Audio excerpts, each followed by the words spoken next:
el proceso sistemático y ordenado que llevamos, de preferencia que se haga de cabezas hacia hasta la cola, ya sea borrego, ya sea cabra, ya sea el animal que trabajen, es mucho más, hay menor margen de error y puede que de esta forma, haciéndolo de manera rutinaria, no se nos pase por desapercibido una zona importante. Entonces, en este sentido, pues hay que saber identificar las regiones, cabeza y cuello para separar hasta el borde preescapular, anterior preescapular, hasta que eso lo que vendría siendo hasta el cuello, la región torácica, que es precisamente donde vamos a auscultar la frecuencia cardíaca y en algún momento la respiratoria también en diferentes campos pulmonares. Regularmente la región torácica va a abarcar hasta el diafragma, hasta la zona diafragmática, y por lo tanto el abdominal pues, va a abarcar toda la región posterior hasta la zona ventral. Seguido a las extremidades, recordarán que vendrá de ser de la parte más hacia el animal, hacia lo más extremo, identificando cada una de las zonas y cada una de las áreas por separado, la zona de la glándula mamaria, en el caso de que sean hembras, y los genitales, ¿no? Aquí haciendo un particular interés en el caso de la hembra en la zona vestibular, y ya lo que sea del caso del macho también. Ahora, de lo que vamos a evaluar de constantes fisiológicas, pues las que primero se van a tomar van a ser, si comenzamos de la cabeza hacia atrás, van a ser las mucosas orales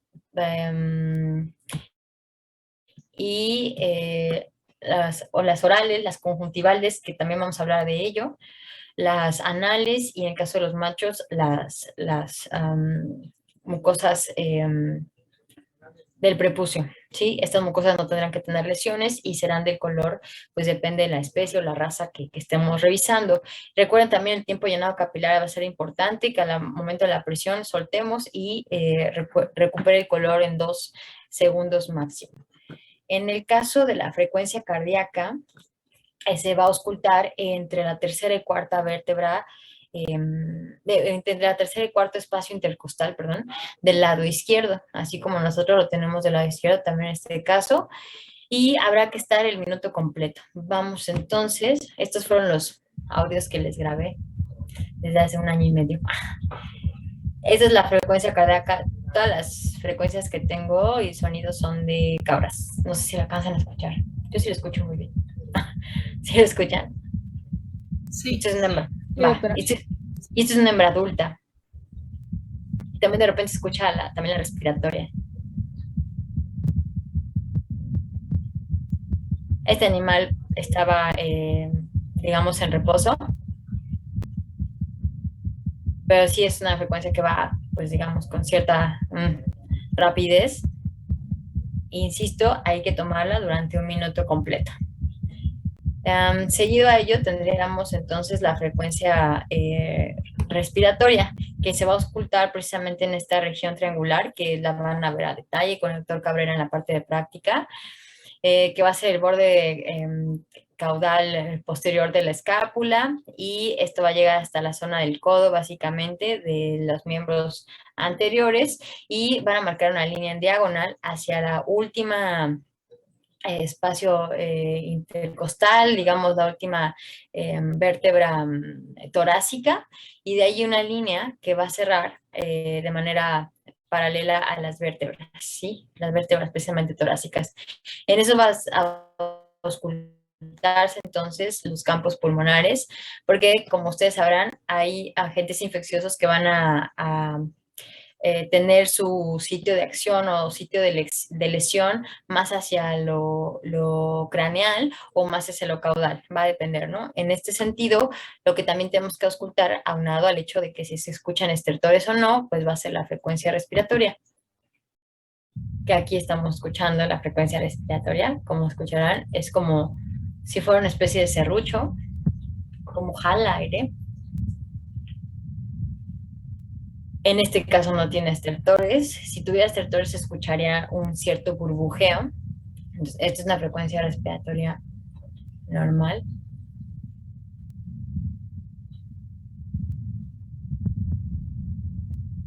Y bueno, todos estos sonidos fueron grabados con un Leadman que me prestaron. ¿Recuerdan estos Leadman que son unas cosas maravillosas? Pero hay unos Leadman que son electrónicos. Entonces, bueno, me lo prestaron en la facultad y pues lo ocupamos para que ustedes tuvieran estos sonidos para la clase. Y el caso de los movimientos ruminales, como sabrán, ¿no? Que realmente es muy, muy importante hacerle un diagnóstico precisamente del aparato digestivo, en particular de los movimientos que se van a contabilizar de estos animales y por lo tanto es de principal importancia saber notar y saber diagnosticar a través de estos sonidos. En este caso, se acordarán que estos movimientos se van a escuchar en la zona del ijar izquierdo, siempre del lado izquierdo, y tendremos que escucharlo de 2 a 3 minutos. Yo recomiendo que se queden los 3 minutos y vamos a escuchar, eh, van a ser 2 a 3 movimientos y ya no sé cómo le voy a dar play. A ver, no, no sé cómo le voy a dar.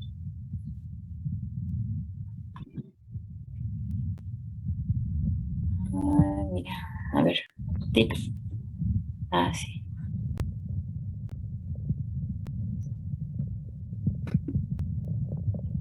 Esos son movimientos ruminales. Ok, ese es uno fuerte, pero viene uno creo que más fuerte todavía después. El movimiento ruminal regularmente la gente lo menciona como si fuera una ola, como si fuera una bolsa de plástico. No sé qué tantas cosas se dicen, pero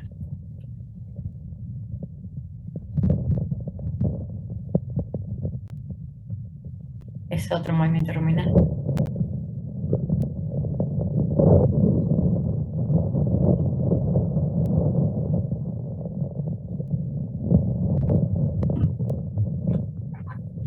Entonces, esos serían movimientos ruminales normales. Fue uno, pues sí, ciertamente fuerte, pero uno mucho más fuerte que el otro, ¿no? ¿Cómo lo vamos a ser expertos? Pues la práctica es el maestro. También hay que saber notar que cuando hay débiles, también va a ser importante, porque esto va a también darnos la idea de que el animal probablemente no ha comido muy bien, no ha comido mucho, no ha tomado agua y demás. Sobre los linfonodos, vamos a ver cuáles van a ser palpables y cuáles no. En el caso de los pequeños rumiantes, ahorita lo vamos a revisar. Y de temperatura corporal. Ay, se me está poniendo otra vez esta cosa así. Y de temperatura corporal, pues habrá que recordar que hay que tomarla gracias a las herramientas que tenemos actualmente, como lo es el termómetro. Eso se va a tomar, va a ser temperatura rectal. Y una vez que vayamos a tomar la temperatura, de preferencia hay que lubricar el termómetro, ya sea con un lubricante si tenemos o con agua. Y que nos cercioremos de que estamos tomando la temperatura de la mucosa. Ahora, esto lo pueden ver también en la presentación para que lo anoten con tiempo, pero saber que de manera general las constantes fisiológicas entre borregos y cabras, una de las principales diferencias va a ser la edad. ¿Sí? Los jóvenes, de manera general, van a tener las frecuencias más elevadas que los adultos. Entonces, digamos que ese es uno de los principales parámetros que hay que saber. Los jóvenes, en cuanto a sus constantes fisiológicas, van a estar más elevados que los adultos. Bueno, de movimientos ruminales, como sabemos, en el caso de los jóvenes, hasta en corderos y cabritos no van a tener porque todavía se pueden considerar hasta monogástricos. En el caso de los adultos ya hablamos, 2 a 3 cada 2 o 3 minutos. De temperaturas, jóvenes van a tener 39,5, 45. En adultos esperamos de 39 a 40 en ovinos, en caprinos 38 a 40. Em, de frecuencias cardíacas, en corderos esperamos de 80 a 130, cabritos 90 a 150. Sí son frecuencias bastante rápidas, como se podrán imaginar. Y en el caso de los adultos, de 70 a 80 en ovinos, 70 a 90 en caprinos. Frecuencias respiratorias, en corderos y en cabritos esperamos de 20 a 40 respiraciones por minuto y de adultos, en el caso de borregos, de 12 a 20 y de caprinos de 15 a 30. Hay varios factores que pueden modificar estas constantes. Primero que nada, la edad, cuando son jóvenes y cuando son adultos, va a ser una determinante. Ya hablamos que cuando son jóvenes van a estar ligeramente más elevadas las constantes. La etapa fisiológica, eh, pues muy similar que si son jóvenes o adultos, va a depender esa situación. La misma gestación, por ejemplo, si los animales están gestantes y, por ejemplo, la hembra ya está casi a término de la gestación, pues el producto va a ocupar bastante espacio, bastante volumen, lo cual va a hacer que la hembra coma mucho menos y por lo tanto tenga menor cantidad de movimientos ruminales. Entonces puede estar ligado a ese factor. Las condiciones ambientales, sobre todo de temperatura, tanto hacia frío como hacia calor, eso también puede determinar que se eleven las frecuencias de cualquiera de ellas. El estrés, pues claro, si está teniendo problemas de conductas agonísticas un borrego, ¿no? O una cabra constantemente, pues eso va a elevar sus frecuencias cardíacas de manera importante.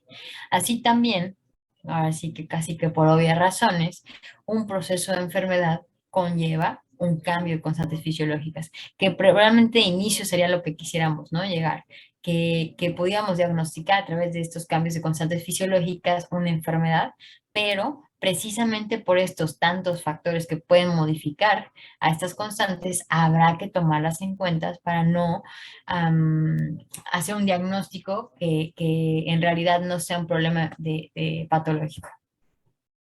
Con estas inspecciones que vamos a hacer de cabeza, empezar desde la punta del morro, ¿no? Saber cómo es la oclusión, por ejemplo, de estos animales, saber, por ejemplo, de las orejas, qué es lo que esperamos por raza, como la anglonubia, la alpino francés o razas La Mancha, que no tienen pabellón auricular. Em, En el caso de lo que vamos a auscultar y palpar de tórax y abdomen, si tienen silueta abdominal, ah, digamos, ¿cómo se dice? Simétrica, ¿no? Que esté simétrica la silueta abdominal o qué pensaríamos que pudiera pasar si tuviera solamente del lado izquierdo dilatado, ¿no? Por ejemplo, nos podría dar a entender que está pasando por un problema del rumen, ¿no? Y que está teniendo un acúmulo de gas, por ejemplo, del lado izquierdo. Entonces, hay que determinarlo desde la observación, palpación, auscultación. Y también, pues, en el orden que íbamos, que ya me salté, el cuello, ¿no? También revisar qué tipo de lesiones tenemos en cuello. Muchas veces estas están relacionados hasta por cuestiones de instalaciones, ¿eh? Las de cuello sobre todo, que por los comederos se están lesionando constantemente en el cuello y por lo tanto encontramos regiones alopésicas y muchas veces hasta abscesos. En cuanto a los linfonodos, lo que esperamos de los linfonodos es que son tejido linfoide, tejido que son barreras físicas contra agentes infecciosos y tendrán que estar presentes de manera simétrica, ¿sí? De los dos lados. Estos tendrán que ser indoloros a la palpación, móviles ligeramente, que la consistencia esté firme y liso y que estén a la temperatura grupal del individuo. No esperamos que estén elevados de temperatura. Entonces, los que están presentes en caprinos y ovinos van a ser los que están enlistados, pero los que son palpables solamente van a ser los submandibulares, que están precisamente en el arco interno de la mandíbula, submandibulares, los preescapulares, que están en la parte anterior, ¿sí? De la escápula, y los precrurales, que van a ser precisamente en esta región, ¿sí? Que van a estar de manera pues, subcutánea. Y, ok, los que no se tendrían que palpar, no se deben palpar solamente si hay un proceso de infección, tendría que ser los retrofaringios y los retromamarios, ¿sí? Esos no tendrían que palparse a menos que hubiera un proceso de infección. Y de las mucosas, pues hay varias mucosas que van a ser explorables. Hay que considerar el color de la mucosa, va a depender de las razas, porque va a haber razas que tengan mucosas colores oscuros o negros, que esté íntegra, que no tenga lesiones, que no tenga vesículas, que no tenga úlceras. que no esté lesionada y que no tenga secreciones, ¿no? Aprovechando de ello, también gracias a la fotografía de la cabrita, pues que tampoco tenga secreciones ninguna de las mucosas.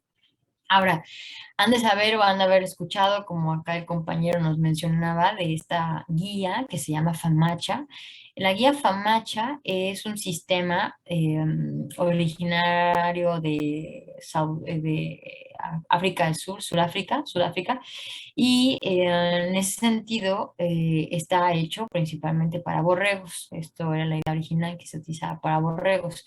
Y lo que se observa en esta guía es el grado de coloración de la mucosa conjuntival para relacionarlo con el grado de anemia y así también con el grado de parasitosis que podría tener un animal. Ujú. Entonces esto fue diseñado para borregos, pero también se llega a utilizar para cabras pero bueno, con sus ciertas consideraciones, ¿no? Porque las cabras podrían, por un proceso mismo de ejercicio, de estrés, pues podrían muchas veces perder la coloración de las mucosas, pero bueno, puede ser una guía que nos pueda servir, como mencionábamos hace rato con el compañero. Pero bueno, esto es para borregos, la conjuntiva, grado de anemia, parasitosis. De los dientes, ustedes saben que en el caso de muchas especies, los dientes nos van a dar un aproximado de la edad de los animales y por lo tanto es importante saber en el momento que aparecen tanto los caducos y los permanentes, cuándo es que sucede el desgaste inicial y cuándo es que sucede el enrase también de estas piezas dentarias. Así como en el caso de, yo estoy viendo unos chats hasta ahorita, perdónenme la vida. Ah, ok. ¿Por qué dijo que no se roban los otros? ¿Por qué no se tocaban los otros? Ah, los linfonodos. Ah, ok. Ok, ok. ¿Por qué no se tocan? Porque no se deberían de percibir, porque están muy internos. Perdónenme la vida. Pero abran su chat, abran su micrófono. Deténganme. Sí, los demás, pues, sobre todo los retrofaringios y los retromamarios, no deben de percibirse. Están muy internos. Solamente si tiene un proceso de enfermedad donde el linfonodo está realmente cumpliendo su función de barrera linfática, de barrera del sistema inmune a estos agentes infecciosos, se va a inflamar este linfonodo y solamente así lo palparíamos, ¿sí? Entonces, de manera normal, ¿no? De manera, digamos, en un estado de salud, no percibimos ni los retrofaringios ni retromamarios, ¿ok? Los que sí tenemos que percibir serían los submandibulares, los prescapulares y los precrurales. Sí, claro, también los parotidios y los popliteos, pero bueno, principalmente son estos tres los que vamos a percibir en una de rutina. Ujú. Salvo los retrofaringios y los retromamarios. ¿Ok? Ok, entonces, así como en el caso de los nombres de los dientes incisivos de los bovinos, también así nombramos a los dientes incisivos de los ovinos y caprinos. Los centrales, entonces, les llamamos pinzas, seguidos por primeros medianos, segundos medianos y extremos. Ahora hay varios factores que alteran el desarrollo, desde lo que comen, qué tan duro o qué tan suave es, las deficiencias que podrían haber nutricionales o de minerales y el estado de salud del mismo animal, ¿no? Si hay tal vez hasta una intoxicación por algún tipo de elemento, pues también veríamos algunas coloraciones en los dientes. Y lo que también tenemos que aprender va a ser acerca de la aparición, el desgaste y el enlace de los incisivos. Tendremos que aprendernos las fórmulas dentarias y esto va a ser básico en el caso de pequeños rumiantes. Primero hay que saber la fórmula dentaria de los animales jóvenes cuando tienen solamente las piezas temporales o piezas de leche, que se mencionan también. Ah, de nada, gracias. Entonces, los temporales, cuando son las piezas chiquititas, ahí vamos a tener 20 piezas en total, ¿sí? En el caso de la fórmula dentaria, esta es la fórmula dentaria completa, ¿ok? Ojo. Entonces, vamos a multiplicar por 2 porque va a ser lado izquierdo y lado derecho. Entonces, si estamos hablando de los incisivos, ya vimos que arriba no tienen incisivos, eso ya lo sabemos, los rumiantes arriba no tienen, y abajo van a tener 4 del lado izquierdo, y por 2 serían 8. Y en el caso de los temporales, tenemos 3 premolares arriba del lado izquierdo, 3 premolares abajo del lado derecho, entonces, del lado izquierdo, y entonces si lo multiplicamos por 2 del lado derecho, serían 3 y 3 6 por 2 12 más los 8 de adelante, dan un total de 20 piezas. En el caso de los permanentes, es la misma fórmula, solamente vamos a agregar los molares, ¿sí? No tienen incisivos arriba, tienen 4 abajo, por 2 8. Tienen 3 premolares arriba, 3 abajo, por 2 12, más 8 12, más 8 son 20. Y los molares, que son los que le digo que se agregan, 3 y 3 6, por 2 12, más los 20, da un total de 32 piezas. Si no queda claro algo, me avisan. Pero entonces la fórmula dentaria completa es desde el 2, porque vamos a multiplicar del lado izquierdo y del lado derecho, hasta el total de dientes, ¿sí? 20 temporales y 32 permanentes. Solamente la diferencia va a ser los molares, que son como nosotros las muelas del juicio, por si queremos un poquito uh, relacionarlo de esa forma.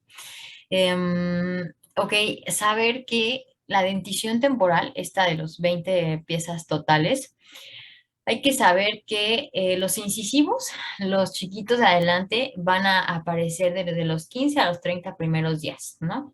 Esos vamos a tener presente los 4 pares de incisivos al mes de edad, y también los premolares ya los podemos ver completos a los 30 días. Digamos que las 20 piezas de temporales ya los veríamos al primer mes de edad. Y hay cierto desgaste que se va a dar en el primer año de vida, pero no va a ser tan significativo. Pero bueno, a partir del cambio de los temporales a los permanentes, podemos empezar a marcar los años. Entonces vamos a empezar también a contabilizar los años conforme el cambio de temporales a permanentes del centro hacia afuera. Yo me los aprendí por cómo van saliendo los dientes así con las manos, con los dedos. Entonces sería, las pinzas van a salir año, año y medio. Primeros medianos, 2 años, 2 años y medio. Segundos medianos, 3 años a 3 años y medio. Y los extremos o cuñas van a ser a los 4 años y medio. Regularmente, cuando tenemos todos los brotes de permanentes de los incisivos, decimos que está la boca hecha. Y es más, si tenemos los 4 pares de incisivos presentes, ya podríamos decir boca hecha de 4 a 5 años de edad. Es un aproximado.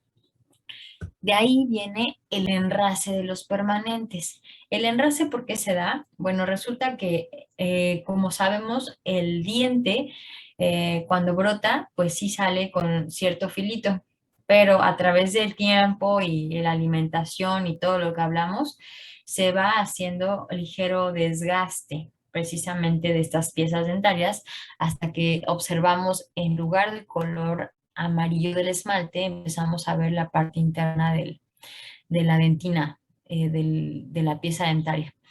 Entonces se ve amarillito. Entonces a eso le llamamos el enrase, el desgaste de los dientes. Y de igual forma como van brotando, también así se van enrasando del centro hacia afuera. Empezando entonces, si teníamos boca hecha a los 4 o 5 años, ¿me siguen escuchando? Sí. Sí, Ah, es que me claro. dice que mi conexión estaba Sí. inestable. Dije, ¿qué pasó? Ok. Bueno, entonces el enrase va a ser igual del centro hacia afuera, empezando a los 6 años y medio, ¿sí? Tenemos los 4 pares de incisivos. Entonces el enrase va a empezar del centro hacia afuera. 6 años, 7 años, 8 años y 9 años. Entonces cuando vemos todos los incisivos enrasados, podemos de manera general decir tiene 9 años o más, ¿sí? Porque ya no hay más incisivos que contarle. Entonces del centro hacia afuera, 6, 7, 8 y 9. Entonces, en este caso, ¿qué edad tiene el borrego y la cabra? Tienen la misma edad. ¿Qué edad le alcanzan a ver? Pensando que estarían presentes las pinzas de permanentes, primeros medianos permanentes segundos medianos permanentes y solamente el extremo cuña es todavía temporal. ¿Qué edad tienen estos dos animalitos? De 3 a 3 y medio. Exacto, de 3 a 3 y medio, ¿no? Porque todavía le falta cambiar el último, el extraño cuño. Muchas gracias. De aquí, por ejemplo, creo que es mucho más evidente el tamaño de los permanentes sobre los temporales. Y en este caso es uno, 1 año y medio, ¿no? Que nada más están presentes las pinzas. Siguiendo con las extremidades en el examen físico general, lo que también nos queda saber es de que, claro que está el método exploratorio visual, ¿no? Observacional, saber que el animal no está apoyando, vimos algunos videos. Nos queda hacer la palpación del miembro para saber en qué región está edematizado, en qué región le duele el animal a la palpación, pero también saber que existen métodos de diagnóstico a través de imagenología y que también podemos hacer uso de ello, ¿sí? Para eso está la tecnología y también los invito, si tienen interés para este tipo de clases, en mis semestres está la clase ya de profundización de imagenología equina, pero pues vale la pena muchísimo. Y bueno, ahorita vamos a ver más sobre lo de la glándula mamaria y la exploración de genitales. Y bueno, la parte complementaria de los exámenes que van a ser muy importantes, pues para poder entonces llegar a un diagnóstico definitivo, hay que considerar solamente que los envases, el tipo de envases que sea el adecuado para la muestra, ¿no? Ya sea si va a ser un tubo para una muestra de secreción ocular, si va a ser orina, que sea también todo que sea estéril, todo que sea limpio, que sea de nuevo uso, que en el caso de muchas muestras tendrán que ir resguardadas de la radiación solar, que no estén directamente a la radiación solar, que estén conservadas en refrigeración, ¿no? Regularmente a 4 grados centígrados o menos. em, que a la toma de muestras sepamos la técnica adecuada, si va a ser por venopunción en la yugular, que tengamos consideraciones también en la contención del animal para que no lo vayamos a lastimar ni al animal ni a nosotros. Que llevemos la muestra en el menor tiempo posible, de que la tomemos a que la llevemos al laboratorio. Muchas veces hay que tomar consideraciones con el laboratorio para saber qué días van a abrir, en qué horarios, y así saber qué días vamos a tomar las muestras, ¿no? Y no tener las muestras todo el fin de semana en el refrigerador.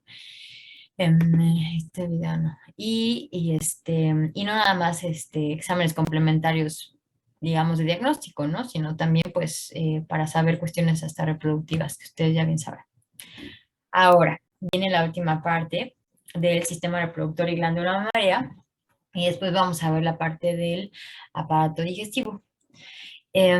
No porque los otros aparatos o sistemas no sean importantes, claro que lo son todos, pero les comentaba que por la parte del reproductor, para todas las especies va a ser importante porque todas las especies las reproducimos y claro, cada una de las especies tiene sus particularidades. Y en el caso de la glándula mamaria, porque tanto ovinos o caprinos, muchos de ellos son también para producción de leche. Entonces, claro que es de vital importancia mantener saludable a este órgano. Ya comentamos que no nada más hay que enfocarnos en el problema por el cual nos mandan llamar, sino que hay que tener un plan de observación, de plan de exploración completo, donde integremos una historia completa sobre todo lo que pasa en el rebaño y todo lo que pasa también en el animal, el individuo, saber en qué época del año estamos hablando y hacer exámenes físicos generales de todos los animales que sean necesarios para poder entonces elaborar una historia clínica completa. En el caso de una historia clínica para hembras reproductoras, también consideremos todo el historial individual y de rebaño, tanto manejos generales como reproductivos particulares, saber qué tipo de alimentación llevan y aparte de ello, saber si tienen dietas especiales por cada etapa fisiológica y hasta por cada etapa de gestación va a ser importante, sobre todo en el caso de cabras. Em, enfermedades preexistentes y actuales, claro, porque nos van a ayudar a tener un diagnóstico más integral. Y toda la historia reproductiva de la hembra, saber si ha tenido problemas en otras gestaciones, si ha tenido abortos o retenciones placentarias y cómo han sido sus lactaciones, sus tipos de ordeño. si han sido por montas naturales sus gestaciones o han sido inseminaciones. Todo eso va a ser muy importante para llegar a una historia completa. Em, ¿Qué particularidad se acuerdan que tiene la hembra caprina que no tiene así la borrega? ¿Se acuerdan la parte reproductiva? Que es muy importante que sepamos reproductivamente hablando de la hembra caprina. ¿Se acuerdan? Aparte que son estacionales.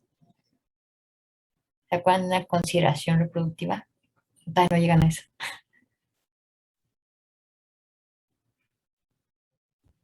¿Se acuerdan? El botón germinal, o eso no era. Ay, a ver, ¿qué del botón germinal? Eso ya no me acuerdo. ¿De qué habrá sido el botón? Sobre los cuernos. Ah, bueno, sí, sí, sí, eso ya lo sabéis, qué bueno, mira, qué bueno que lo mencionas. Tomemos en cuenta que, sí, en el caso de los caprinos, todas las cabras tienen que nacer con cuernos, todas las cabras tienen que tener botón germinal, porque si no les crecen cuernos, si no tienen el botón germinal estos animales, esto es un factor genético ligado a infertilidad. Qué bueno que lo tienes bien presente. Me da mucho gusto porque también es una de las grandes particulares y diferencias que tienen estas dos especies. Y claro, que va a afectar la parte reproductiva, ¿no? Muchísimas gracias. Por otro lado, también una cuestión importante que lo van a ver en repro es que el caso de las hembras caprinas son cuerpo lúteo dependientes. Ajá. Requieren de la progesterona del cuerpo lúteo para mantener su gestación. Recordarán que la progesterona es la hormona por excelencia de la gestación. Entonces, la única forma que pueden tener progesterona en las cabras es por el cuerpo lúteo. Y si no hay cuerpo lúteo, hay abortos. ¿Ok? Entonces, esa también es una gran diferencia que tienen con las borregas. Las borregas así no pueden mantener sus gestaciones por medio de la progesterona de la placenta, por ejemplo. Entonces, no es tan necesario el cuerpo lúteo ahí. Pero por eso es que tienen esa facilidad por abortar muchas veces también las cabras. Lo podemos ver en medicina de caprina 1.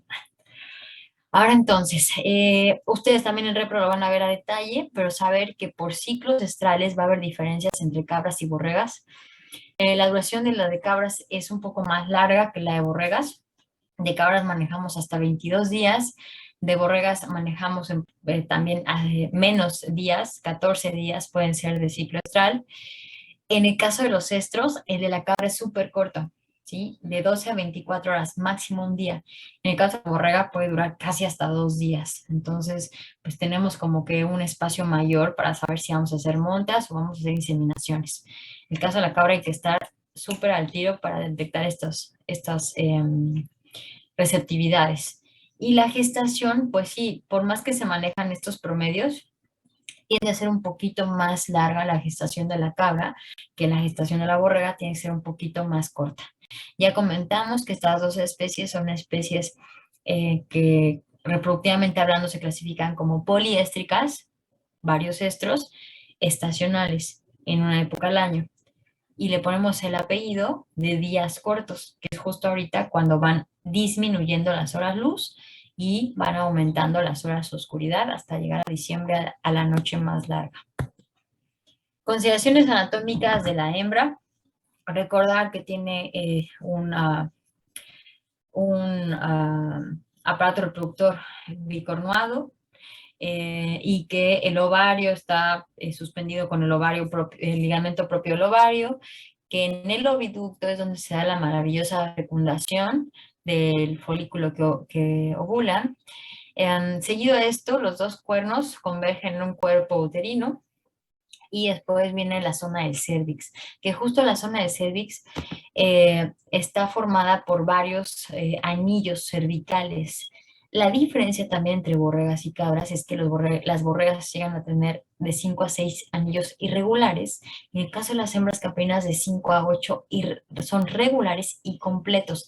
Regularmente esto tiende a ser un poquito más dificultosa la inseminación, pero igual, la práctica hace al maestro. Solamente hay que considerar estas cuestiones anatómicas durante la inseminación si es que se va a hacer.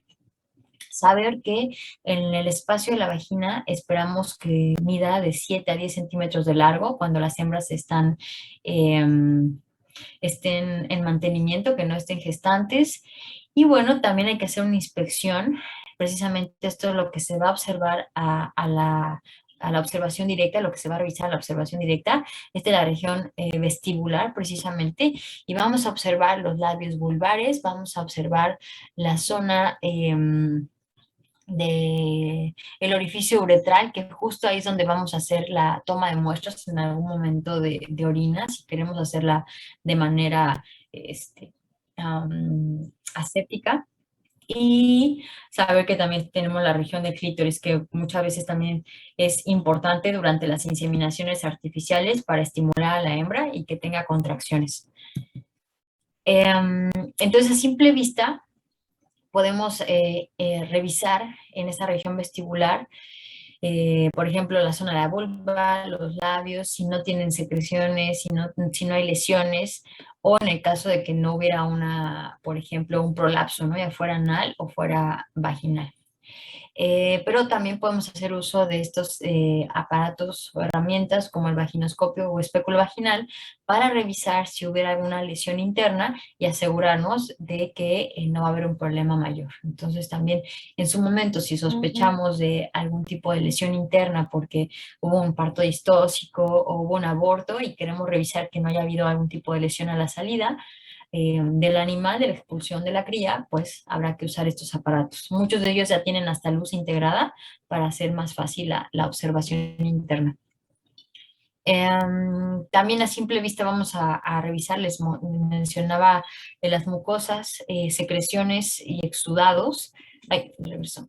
Y alteraciones anatómicas, ¿no? Como esta. Este es un ejemplo de una alteración de un ser intersexual, que es un clítoris alargado, engrandado, ¿sí?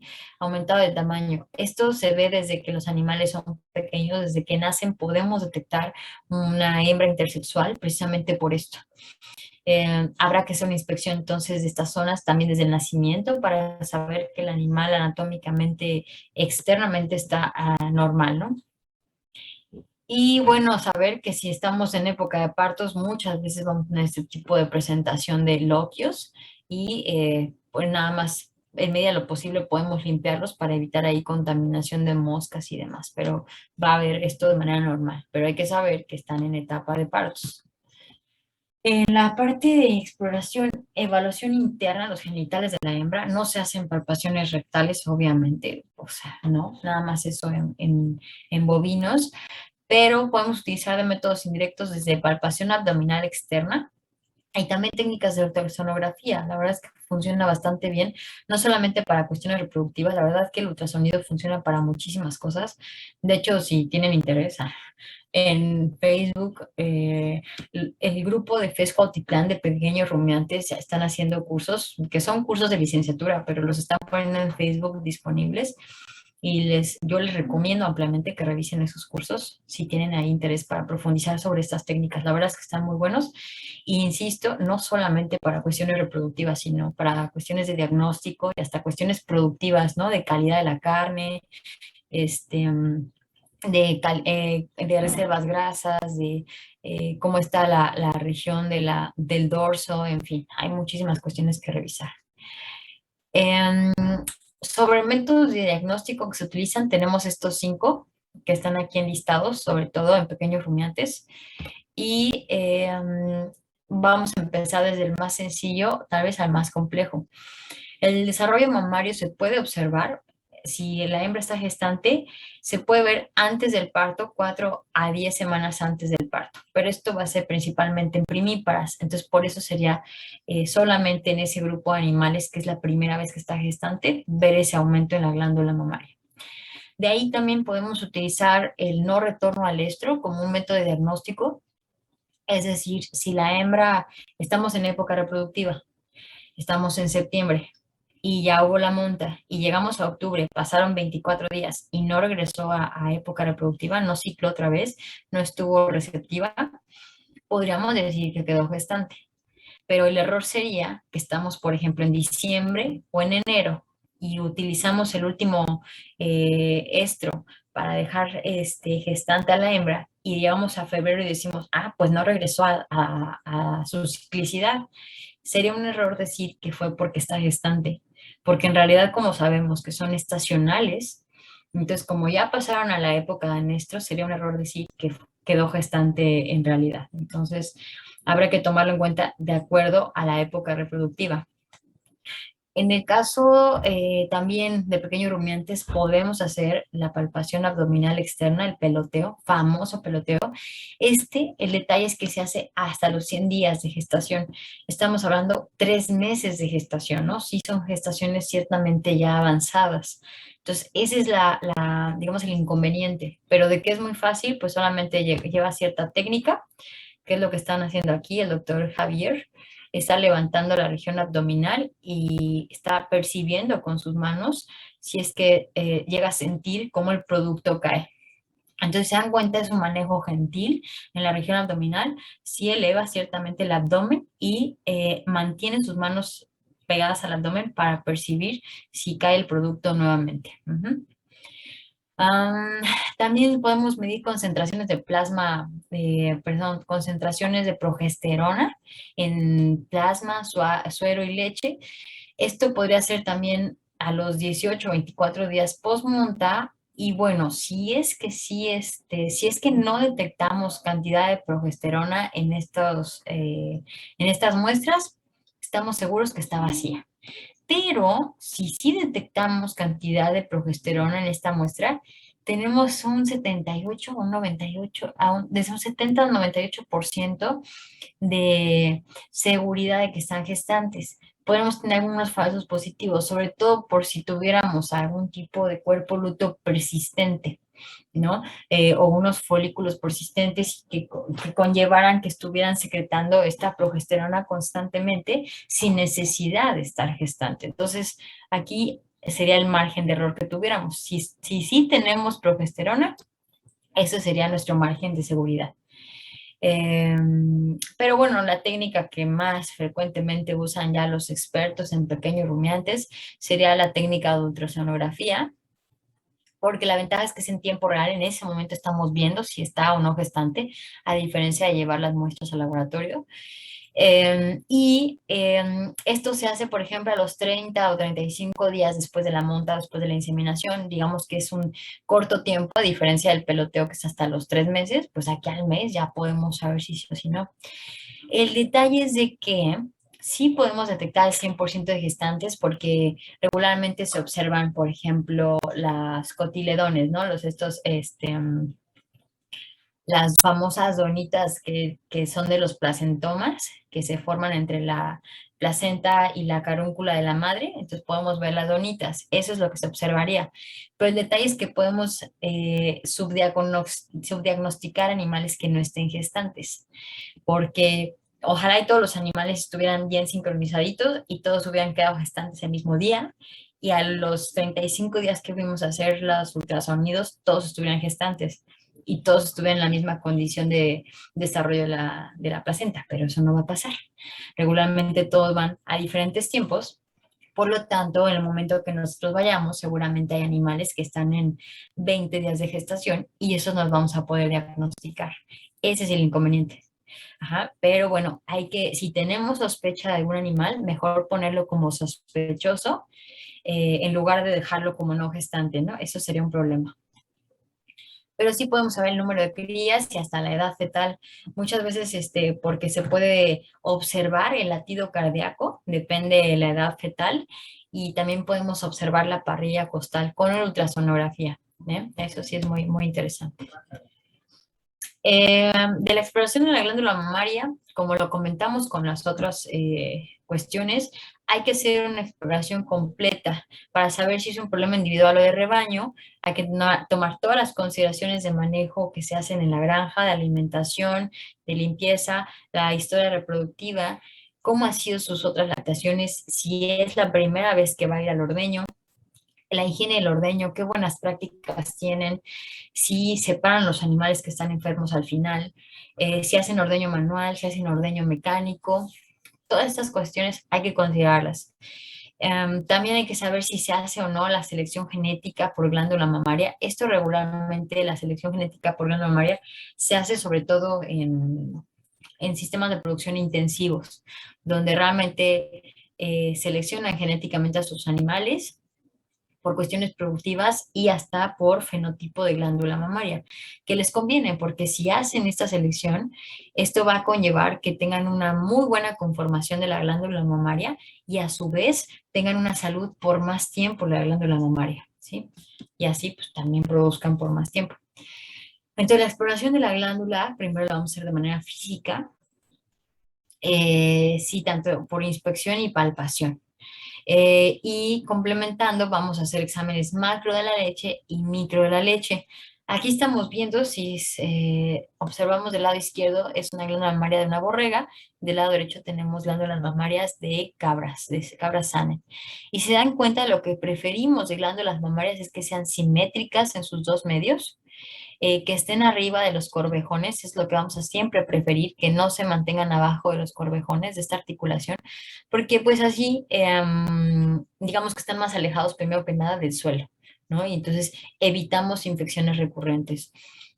Así también, al mantenerse bien implantadas en la región inguinal y con una buena también suspensión del ligamento intramamario, mantenemos la glándula hacia arriba y eso conlleva también que no esté tan pendulosa entre los miembros posteriores y eso conlleva también traumatismos y en algún momento fibrosis.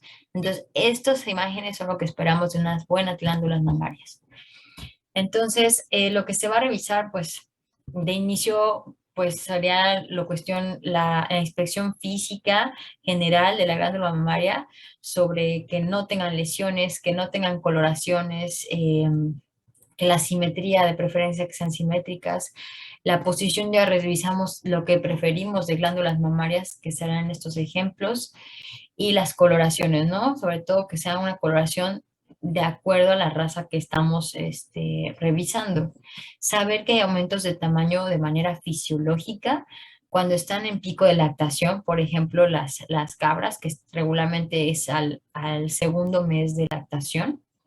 En el caso de las borregas, regularmente es entre la sexta y octava semana también de lactación. También las altas productoras les aumenta mucho más el tamaño de la glándula mamaria y pues ya, pues por una cuestión patológica, un edema fisiológico podría estar presente, así como una posible mastitis, ¿no? Una inflamación de la glándula.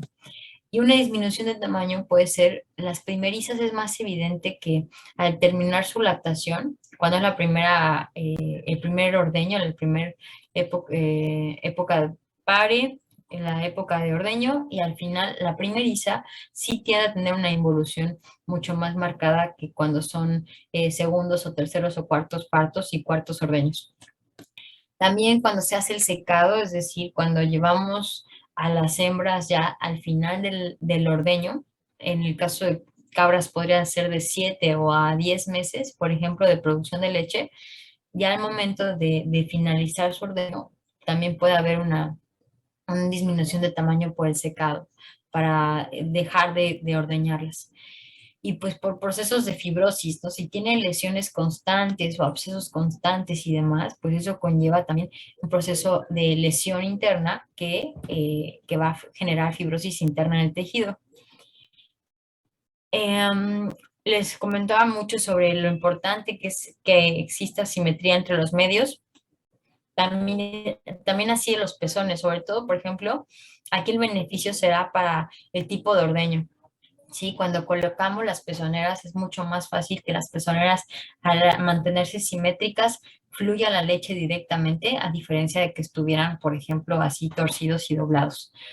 Que tengamos una buena implantación de la glándula, ya comentamos, a diferencia que esté colgante o pendulosa. Y, por ejemplo, aquí esto es el ejemplo, el tipo de glándula globosa. La piriforme es la que está más separada de los medios y que hasta se confunden ya los medios con el tipo de pezón al final. Pero esto es lo que esperamos de una glándula mamaria globosa. ¿Cómo vamos a hacer la inspección de la palpación física con la glándula mamaria? Primero que nada, considera el uso de guantes. Eso va a ser muy importante para evitar diseminación de enfermedades. y de preferencia que sea del pezón a la glándula, porque finalmente recuerden, el pezón es un orificio, es un esfínter que va a estar abierto, sobre todo en los procesos de ordeños y demás. Entonces, no queremos llevar toda la suciedad de arriba hacia el espacio del orificio. Entonces, primero hay que revisar de ahí hacia arriba de la glándula. Hay que percibir la temperatura, consistencia y la textura de la glándula, que sea así ciertamente suave de preferencia y que no le duela al animal la palpación. Del examen macro de la leche, pues lo básico va a ser medir el volumen, cuánto está produciendo la cabra, el color de la leche es esperado que sea blanco, depende de la especie, pero en el caso de ovinos y caprinos esperamos que sean verdaderamente blanco. En el caso de vacas podemos esperar leche de color más hacia amarillo. La consistencia será líquida y el olor, pues típico de leche, tal vez ciertamente hacia dulce. De sabor, por favor, no. Jamás mente prueben leche bronca, a menos que estén seguros de que no hay brucela en el rebaño. Recuerden que existe este agente infeccioso llamado brucela, que está presente en muchas especies domésticas, pero la principal forma de contagio para la población y también para nosotros llega a ser el consumo de productos lácteos no pasteurizados. Entonces aquí hay que tener mucho cuidado de el riesgo de zoonosis por la brucelosis. Un método, hay varios métodos de diagnóstico de mastitis eh,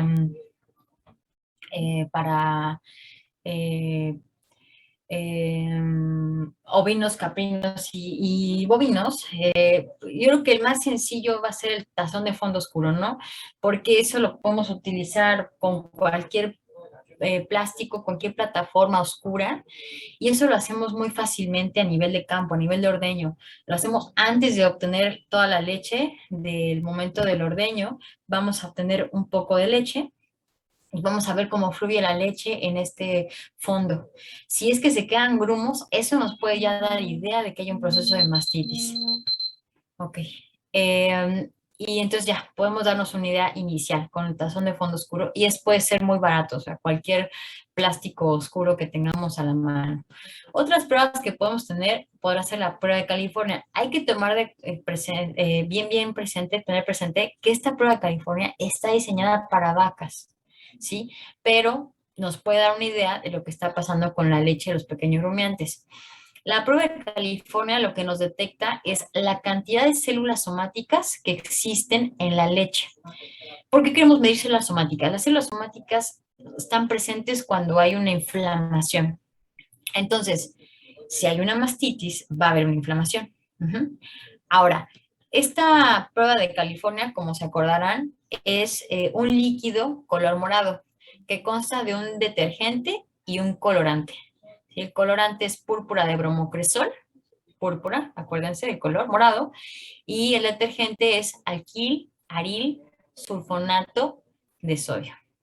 Entonces, ahora, lo que sucede es cuando ponemos un poquito de leche y un poquito de este líquido morado y lo revolvemos, lo que estamos haciendo es con el detergente romper la membrana celular para que salgan el ADN de las células somáticas.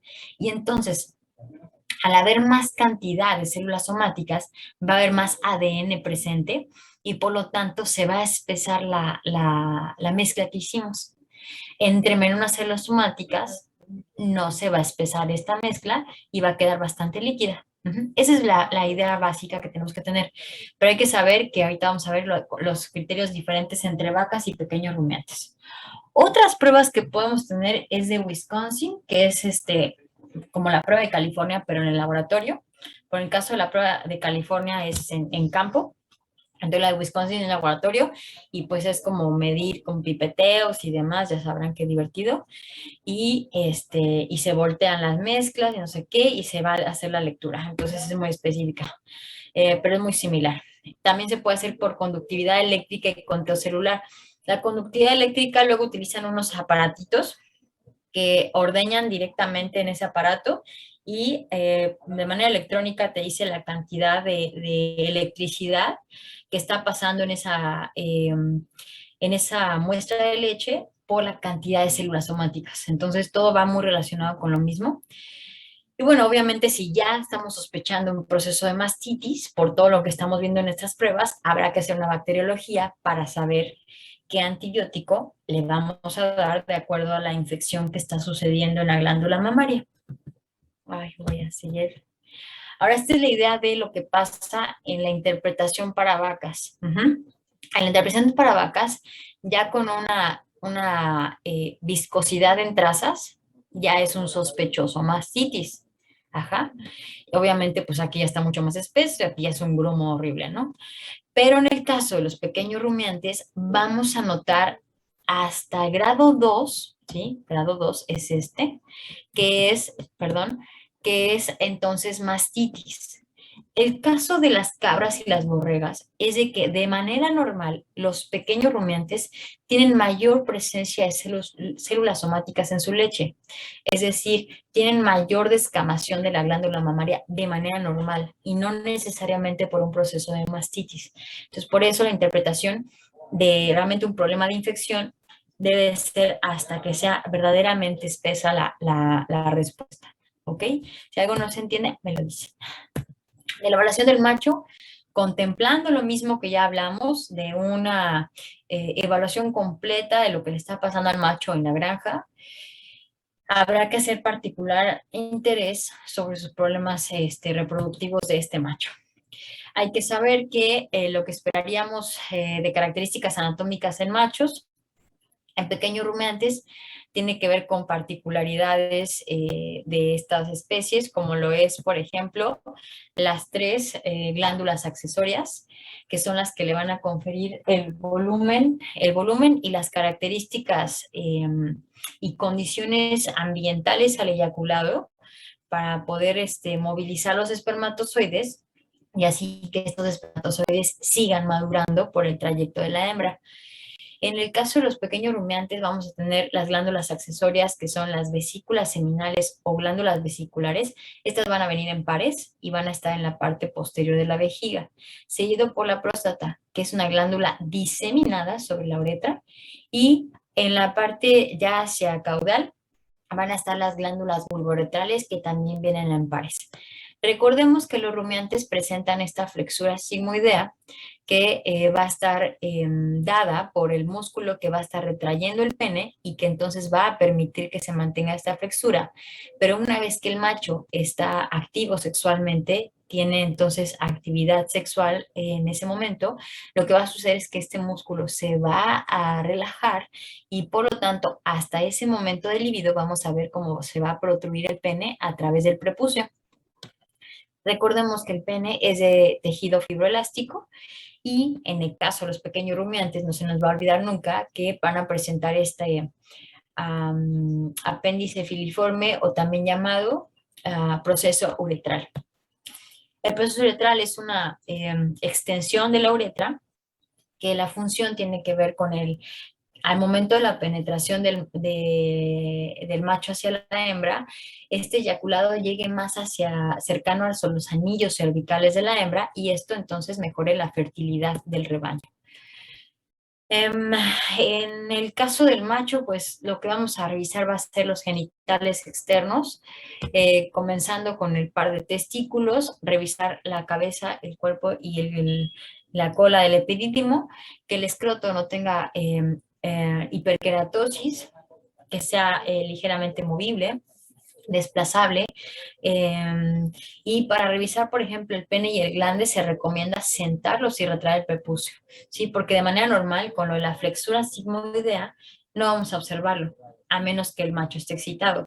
Pero entonces, por lo tanto, sí se recomienda sentarlos a los machos y retraer el prepucio para poder observar bien el pene y el glande. Y obviamente también revisar la mucosa del prepucio para que no haya lesiones, que no haya úlceras, que también podamos retraer el prepucio para poder observar bien el pene y que no tengan tampoco lesiones, laceraciones ni secreciones.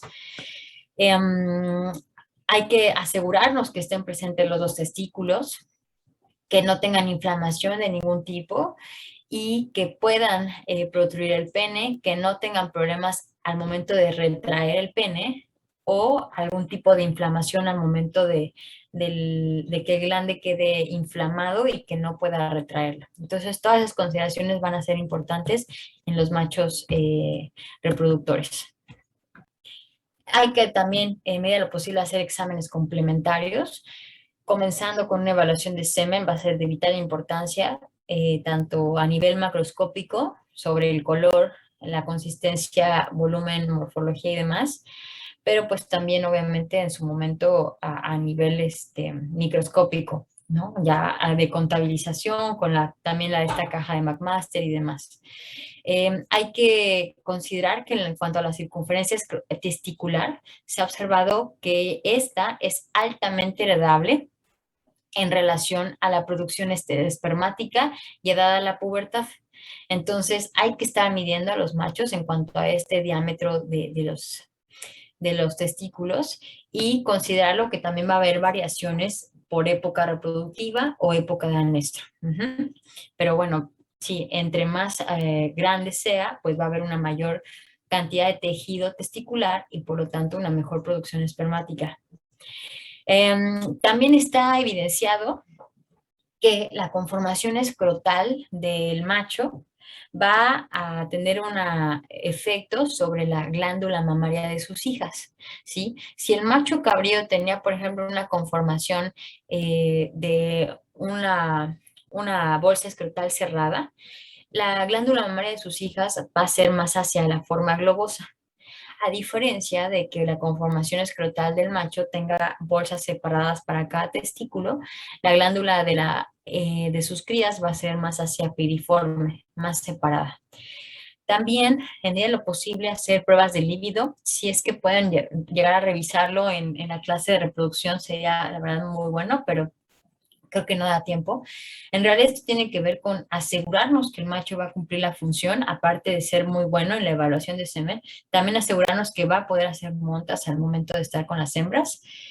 Y si en algún momento dado pudiéramos, observáramos secreciones o exudados, habrá que también mandarlos a microbiología para ver qué tipo de tratamiento vamos a darle de acuerdo al agente infeccioso que esté presente. Y ya la última parte sobre la evaluación diagnóstica del sistema digestivo, que insisto, de vital importancia en rumiantes. Básicamente recuerden que un rumen saludable va a también ser parte de un rumiante saludable. Y recordemos sobre la situación anatómica de los compartimentos digestivos. En este caso es como si viéramos a un rumiante del flanco izquierdo, ¿sí? Porque el cardias va hacia adelante, hacia donde está la cabeza. Y en este caso veríamos un rumiante del flanco derecho, con el cardias hacia adelante, que estaría la cabeza aquí. Entonces, principalmente lo que más ocupa volumen sería el rumen, precisamente. Lo que veríamos más hacia ventral sería el omaso y el retículo sería la parte más hacia craneal, básicamente. Nada más como para recordar, justo por ello es que se va a auscultar del lado izquierdo los sonidos ruminales, porque el lado derecho tenemos la complejidad de tener otros órganos implicados que pueden llegar a estorbarnos para la auscultación. Pero sí, por eso recordemos que se hace la auscultación de los movimientos ruminales del lado izquierdo en la fosa del Lijar. Varios métodos exploratorios. Ya revisamos al principio la importancia en la inspección, observar la conducta, observar si están comiendo, cómo es que están comiendo, si están tomando agua, si tienen problemas orales o lesiones orales, eso les va a impedir físicamente que coman. Entonces, habrá que revisar si el animal no está comiendo y tiene todo íntegro, hay que revisar la mucosa oral también. La calidad de los dientes. Si ya no tienen dientes, por ejemplo, si son animales así geriatras, que sería muy raro verlo en una granja, pero a veces pasa, y no tienen piezas dentarias, eso les va a impedir poder masticar eficientemente y van a tener problemas entonces al momento de la rumia y así también del aprovechamiento de los nutrientes. Que observemos que realmente llevan a cabo la conducta de rumia Y lo que les mencionaba, la silueta abdominal que sea lo más simétrica posible. No esperaríamos ver una dilatación del lado izquierdo porque eso sería entonces sugerente a un problema de timpanismo o de acumulación de gas, ¿no? Una indigestión simple, por ejemplo. Habrá que revisar a la palpación el abdomen. Si es que la perciben dolorosa y el animal se está tratando de quitar, pues eso puede ser también sugerente a un problema ruminal.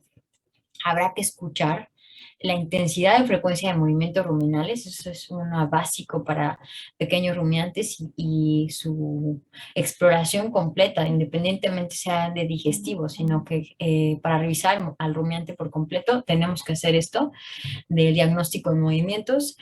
El examen de las heces, ya revisamos lo que esperamos de pequeños rumiantes y no entonces así ver tal vez restos de sangre, melena que esté muy líquido o que tenga materiales extraños.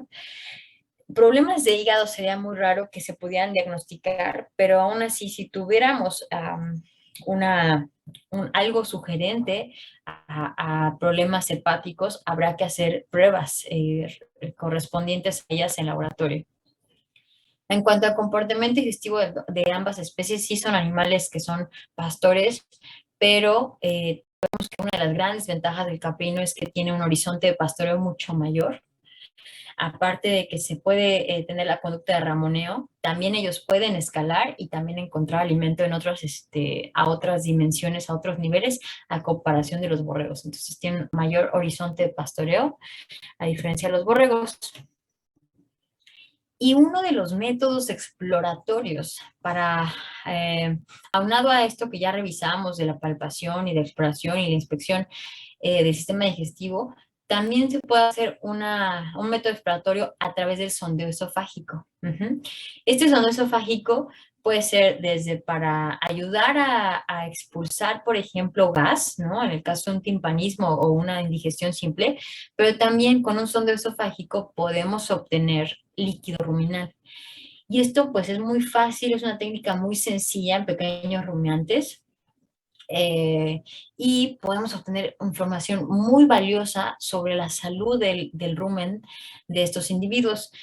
El doctor Cabrera les va a poner un video que hicimos el año pasado sobre cómo se hacen los sondeos esofágicos, pero aquí lo que les voy a poner es la teoría, ¿sí? Lo que se va a evaluar de un líquido ruminal en cuanto a la función que se espera, vamos a medir el pH, que los que esperamos es que el pH esté cercano a 6. Vamos a medir el color. El color normal del líquido ruminal va a ser color verde olivo, se espera que sea de ese color. El olor, pues sí, típico a fermentación de rumen, sí, es muy particular. No mucha gente le gusta. La consistencia es líquida, pero con cierta viscosidad porque va a estar presente saliva.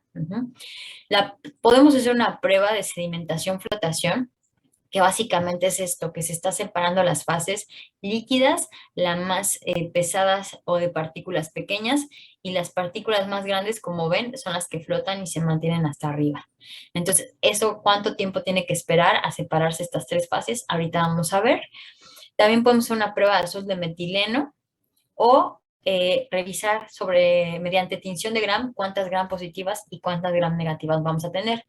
Recuerden que finalmente el rumiante no lo que está consumiendo de forraje va a ser para su nutrición, sino que el rumiante está alimentando a una gran cantidad de microorganismos adentro de su rumen. Entonces, por eso es muy valioso saber la cantidad de gram positivas y negativas, que esperamos que haya un 60% de negativas y un 40% de positivas, y contemplemos que en un mililitro puede haber hasta 10,000 millones de bacterias. Es una cosa bárbara, por eso es que hay que tener muchas consideraciones con el uso de antibióticos con estos rumiantes. También saber que en cuanto a protozoarios, podemos encontrar en un mililitro hasta 1 millón de protozoarios. Ahora, la prueba de óxido reducción de azul de metileno es una prueba también que se hace en campo, ya que obtuvimos el líquido ruminal, para saber qué tanta cantidad de microorganismos hay y qué tanto tiempo tardan entonces en degradar el azul de metileno, hacemos esta mezcla. 0.5 mililitros de azul de metileno al 0.03% en 10 mililitros de líquido ruminal, lo revolvemos y queda en este color. Y cuando pasen de 3 a 6 minutos, el líquido tendríamos que esperar que regresara a su color normal de verde olivo. Porque de esa forma nosotros evidenciamos que hay suficiente cantidad de microorganismos para reducir y quitar el azul de metileno. Entonces es una prueba muy sencilla que funciona muy bien en campo. Esta es una tabla que pueden encontrar hasta en el libro de metodología diagnóstica, pero yo se las pongo nada más con los colores para que sea mucho más, no sé, didáctico. Lo que esperamos normal de un líquido ruminal va a ser esta primer columna, del pH de 6 a 7, verde olivo, olor típico, viscosidad ligera. La prueba de sedimentación-flotación, esperamos que se separen las fases de 4 a 8 minutos. Y en el caso de la actividad reductiva que les dije de azul de metileno, esperamos que del azul que ya mezclamos pase nuevamente al verde olivo de 3 a 6 minutos. Y bueno, lo que esperaríamos en otros problemas ruminales sería lo siguiente, ¿no? Colores diferentes, aromas, por ejemplo, hasta pútrido, si hubiera una putrefacción ruminal. Si hubiera una acidosis ruminal, ya sea aguda o crónica, obtendríamos de este líquido ruminal un olor ácido, ¿sí? Por la acidosis que está sucediendo, que obviamente va a conllevar un pH ácido. Entonces, insisto, a través de la evaluación del líquido ruminal podemos saber sobre la salud del aparato digestivo del individuo.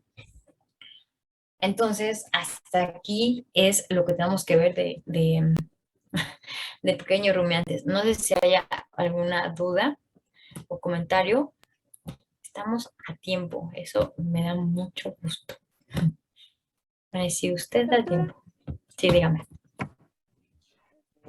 había dicho que esta presentación que usted dio la había subido a algún lado. Sí, en teoría quisiera que también me ayudaran a revisarlo, por favor. En teoría está en la plataforma de aulas virtual FMBZ, Ah, que ok. es la nueva plataforma, pero que les decía, es que yo no podía ver mi curso y ya me estaba volviendo loca. Entonces, no sé si ustedes puedan ver el curso y puedan entrar a verlo, porque yo no vi en mi curso y dije, ¿qué está pasando? Es que yo no veo el curso de ustedes, pero ustedes sí lo ven. Es lo bueno. Si ustedes lo ven, yo nada más corroboro con la gente de cómputo, porque es que yo no lo veo, pero sí está la presentación. Ok, qué bueno. Sí, porque es lo que yo quiero, que tengan ustedes ahí la presentación disponible, está en PDF. Pues para que la tengan, para que estudien, porque, insisto, el viernes es su evaluación, que va a estar ahí en aula virtual. Es la que va a estar abierta la plataforma en aula virtual, entonces quiero que de una vez revisen, que pueden entrar ahí, que con su usuario y contraseña, y que sepan que la evaluación, lo voy a repetir muchas veces, que la evaluación va a ser el viernes de 7 de la mañana a 7 de la noche. No va a haber otra oportunidad. Y si tienen algún inconveniente con el horario o con la fecha, me lo tienen que decir antes, porque yo el viernes no voy a tener internet, voy a estar así en el otro extremo del mundo, entonces, bueno, voy a estar incomunicada, entonces no voy a tener internet. Por favor, si tienen algún problema con el día, con la fecha, con el horario, díganme a más tardar mañana, o no, el miércoles, ¿sí? El miércoles, para que yo arregle y deje todo en orden, pero bueno. Doctora, ¿va a ¿Alguna? aparecer en ese Dígame. apartado el examen entonces de cada grupo, verdad?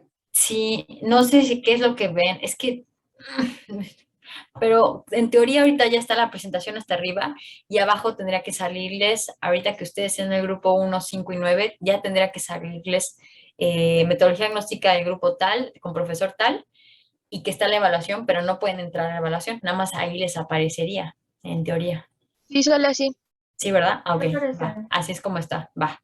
Así es como está. Se va a abrir hasta el viernes, insisto, de 7 a 7, de 7 a 7, solamente 12 horas.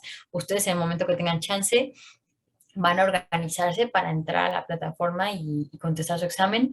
A partir de que entran, sí, va a pedir contraseña. Yo les voy a pasar la contraseña el jueves a todos los grupos. Una vez que yo termine con mi grupo de teoría, que es el grupo 2, es el último grupo de teoría que tengo, les mando a todas las contraseñas por correo y por WhatsApp. Y digo, en realidad cada quien lo que tiene que hacer es el ejercicio de ver qué aprendieron de esta clase, qué pudieron estudiar también esta semana y pues también yo qué tan clara fui con lo que dije. Entonces, ojalá y no haya inconveniente, ¿ok? ¿Alguna Doctora, otra yo duda que tengo tenga? una duda. Sí. En cuanto a lo que había comentado de la circunferencia testicular, ¿eso quiere Ujú. decir que entre mayor es la circunferencia, es más fértil el macho? Tal vez una relación muy sencilla, pero sí. ¿Por qué? Pues porque entre mayor circunferencia nos da a entender que hay mayor tejido testicular. Pero ojo, no estamos hablando de inflamación, ¿no? No estamos hablando de orquitis, no estamos hablando de epididimitis, ¿no? Habrá que tomar esa consideración de hacer una buena inspección, una buena palpación, que realmente sea el tejido testicular y no sea una inflamación o un edema, lo que estamos viviendo. Y sí, está ligado a una mejor calidad espermática por esa mayor cantidad de tejido testicular que tiene. ¿Cómo nos vamos a cerciorar? Haciendo un examen microscópico de calidad espermática, para saber la cantidad de espermatozoides que tiene un eyaculado. Ok, gracias. Gracias a ti. Doctora, Dígame. esta semana va a dar otra clase de teoría, o sea, igual de pequeños inconvenientes. Sí, de hecho doy otra al ratito, a las 6, y mañana doy a las 7, a las 11, a las 4, y el jueves doy la última con mi grupo, creo que es a la 1 o a las 2 de la tarde, el jueves. Es Sí. que tuve muchos problemas en internet y me sacó muchas veces, entonces no sabía si podía, por ejemplo, hoy entrar Sí, a las 2. sí, claro, nada más los que vayan a entrar hoy te la mando de una vez, por si alguien quiere entrar, ¿no? Te la mando por aquí, Doctora, si yo por quisiera el entrar chat. mañana a la de las 4, igual podría. Sí, nada más que la de mañana, sí, mándame correo, porque ahorita pues de una vez se las mando, pero la de mañana la voy a mandar hasta mañana, Ok, ¿ok? entonces le Pero mando mándame por correo. al ratito. Sí, nada más para que tenga ahí presente de que tú entrarías y te mande también la liga, ¿va? Gracias. No, ustedes, gracias. Y otra duda, para complementar, podríamos leer lo del, ahí es como el manual, eh, que viene como pues por especie y así. El que también está ahí arriba, el libro. Pues no lo pasaban desde un inicio, Ah, pero ok. supongo que es lo mismo. Sí, claro, pues sí, funciona porque es la parte teórica, o sea, de ahí nos basamos muchos para dar la clase. Yo creo que lo que es valioso de las clases que se dan es la parte de la experiencia, la parte de los casos clínicos, pero sí, claro que te sirve la teoría del libro, sí te sirve. Ujú. De hecho, de ahí saqué, por ejemplo, la última tabla, ¿no? Directamente, de la tabla de los problemas ruminales, y los trastornos ruminales, de acuerdo al líquido ruminal, la evaluación del líquido ruminal, de ahí la saqué, y nada más lo que hice fue poner colores, pero sí, la teoría de ahí está muy buena también. Ujú. Ok, gracias. Sí, ustedes. Doctora, su eh, correo es el de Karen sí, Tajonar. también se los mando acá. Ok, Es mero. gracias. Tajonar, para los que necesiten algo en particular. Ahí está, karentajonar@fmz.nav.mx. Ese es mi correo, ¿sí? Si no, también ahí ando por WhatsApp de repente. ¿Alguna otra duda? Y ya, y si no, pues acuérdense que el viernes va a ser la evaluación de 7 de la mañana a 7 de la noche, solamente el viernes. Y si tienen algún problema del horario o del día, me tienen que hacer saber a más tardar el miércoles. Yo el viernes no voy a tener internet, así no voy a existir. El jueves sí porque tengo que dar clases, pero el viernes ya no voy a tener internet. Entonces, cualquier problema, díganme desde antes, por favor. Pero si esa es la forma en que los voy a evaluar, no va a haber de otra. Ujú. Entonces, porfa, ahí me avisan lo que necesiten y pues muchas gracias por su atención. No sé si hay otra situación, otra pregunta, y si no, nos vemos después, ¿va? Gracias, doctora. Gracias, Qué bueno que les doctora. gusta. Gracias, Cuídense. doctora.